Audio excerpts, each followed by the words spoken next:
Hello, കുട്ടി കിച്ചണിലേക്ക് എല്ലാവർക്കും സ്വാഗതം. നിങ്ങളെല്ലാവരും സുഖമായിട്ടിരിക്കുന്നെന്ന് വിശ്വസിക്കുന്നു. ഇന്ന് നമുക്ക് ഉച്ചക്കലത്തേൻ്റെ ഒരു കറി ഉണ്ടാക്കാൻ പോവാണ്. അത് നമ്മുടെ പൊന്തങ്ക വെച്ച് മെഴുക്കുവരട്ടി എങ്ങനെ ഉണ്ടാക്കുന്നതെന്ന് നമുക്ക് നോക്കാം. അതിന് വേണ്ടി ഞാൻ 3 കായ അരിഞ്ഞ് നല്ല സ്ലൈസായിട്ട് ഇവിടെ വെച്ചിരിക്കുവാണ്. അപ്പോൾ ഇതിന് വേണ്ടുന്ന സാധനങ്ങളാണ് ഈ ഇരിക്കുന്നത്. അപ്പം നമുക്ക് തുടങ്ങാം. ഇത്രയും മഞ്ഞൾപ്പൊടി, 1 സ്പൂൺ മുളക് പൊടി, 1 സ്പൂൺ എന്ന് പറഞ്ഞാൽ ചെറിയ സ്പൂണിന്, ഇഞ്ചി പേസ്റ്റ്, ഇഞ്ചിയും വെളുത്തുള്ളിയും പേസ്റ്റ്, ഉപ്പ് ആവശ്യത്തിന്, ഇത്രയും സവാള ഉണ്ട്, ഇതും ഇതിൻ്റെ കൂടെ ഇടണം.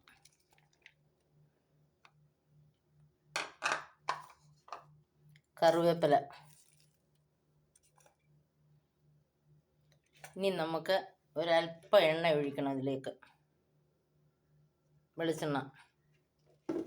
ഇനി ഇത് നല്ലതുപോലെ ഞെരടി പിടിപ്പിക്കണം. ഇതിനകത്ത് നമ്മൾ മീൻ വറക്കാൻ എങ്ങനെയാണ് അതുപോലെ അരച്ച് നല്ലതായിട്ട് ഞെരടി പിടിപ്പിച്ചെടുക്കണം. നമുക്കത് ഞെരടിയിട്ട് വരാം.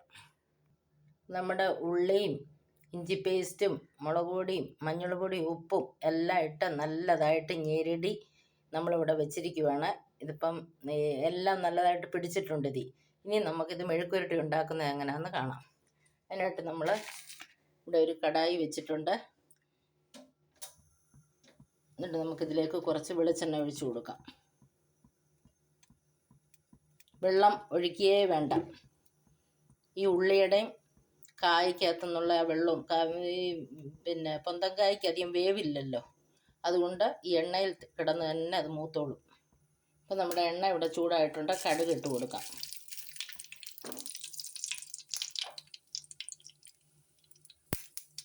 നമ്മുടെ കടുകൊക്കെ ഇവിടെ പൊട്ടിയിട്ടുണ്ട്. ഇനി നമുക്ക് ഇതിട്ട് കൊടുക്കാം.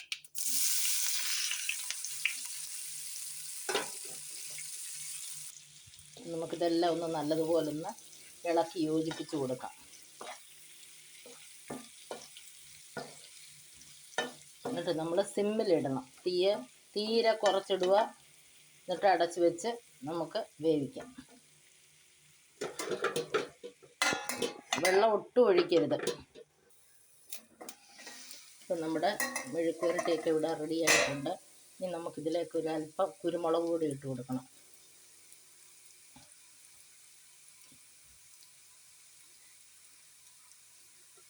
ഇപ്പോൾ കുരുമുളക് പൊടി ഇട്ടിട്ടുണ്ട്. അത് ലാസ്റ്റിലെ കുരുമുളക് പൊടി ഇടാവും, ആദ്യം ഇടരുത്.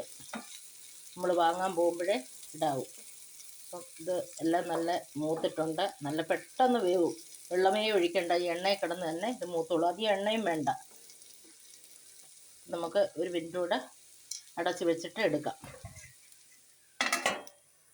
നമ്മുടെ മെഴുക്കുവരട്ടിയൊക്കെ ഇവിടെ നല്ലതായിട്ട് മൊരിഞ്ഞ് വന്നിട്ടുണ്ട്. ഇനി നമുക്കിതൊരു പാത്രത്തിലേക്ക് മാറ്റാം.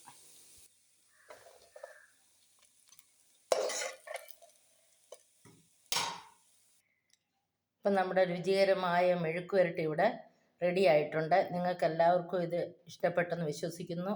എല്ലാവരും ഇത് ഉണ്ടാക്കി നോക്കണം. നിങ്ങൾക്ക് ഇത് ഇഷ്ടപ്പെട്ടാൽ എനിക്ക് ലൈക്ക് ചെയ്യണം, ഷെയർ ചെയ്യണം, കമൻറ്റ് ചെയ്യണം. വീണ്ടും ഒരു വീഡിയോ ആയിട്ട് നമുക്ക് ഉടനെ കാണാം.